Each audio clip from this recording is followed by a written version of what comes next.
Bismillahirrohmanirrohim. Assalamualaikum warahmatullahi wabarakatuh. Sampurasun.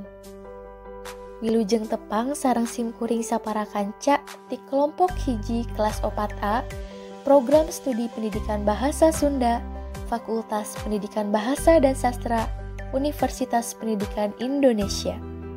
Dina mata kuliah Teknologi Digital dina pangajaran basa nu diampu ku Profesor Dr. Haji Yayat Sudaryat M.Hum sareng Hari Santosa Nugraha MPD.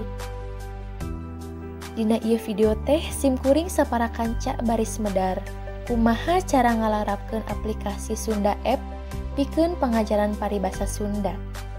Anapun anu jadi keunggulan tina ieu aplikasi teh nyaeta ukuran aplikasina anu kawilang leutik, bisa digunakeun secara offline atawa teu make kuota, cara ngagunakeunana kawilang basajan, jeung aya sababaraha fitur anu bisa digunakeun pikeun pangajaran di sakola.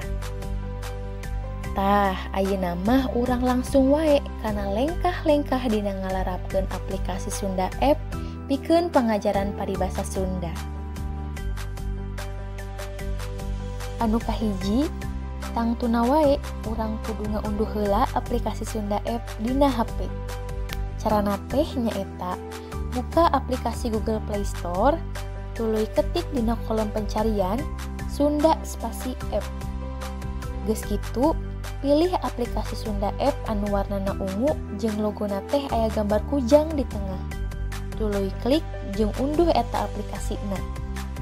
Nu kadua, sanggeus eta aplikasi teh kaunduh, tuluy buka aplikasina. Aplikasi Sunda App teh bisa dibuka atau dipake secara online jeung offline.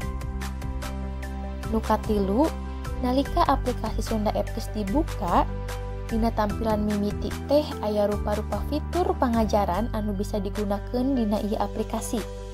Di antarana aya fitur aksara Sunda, kamus basa Sunda, paribasa Sunda, tarjamahan basa Sunda, panulisan aksara Sunda, jeung kuis paribasa Sunda.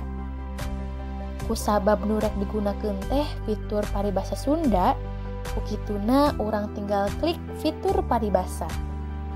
Nu kaopat, sanggeus eta fitur dibuka, aya daftar paribasa ti mimiti huruf A nepi ka huruf W tur dilengkepan ku hartina nu aya dina handap eta paribasana.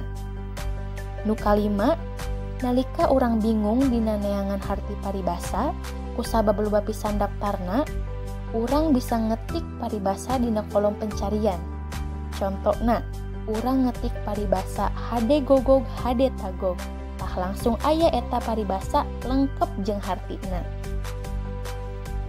Sakitu rupina video lengkah-lengkah dina ngalarapkeun aplikasi Sunda App pikeun pangajaran paribasa Sunda. Mugia mangpaat tur bisa dilarapkeun pikeun pangajaran, khususna dina pangajaran paribasa Sunda di tingkat sekolah. Amin amin ya Allah ya rabbal alamin.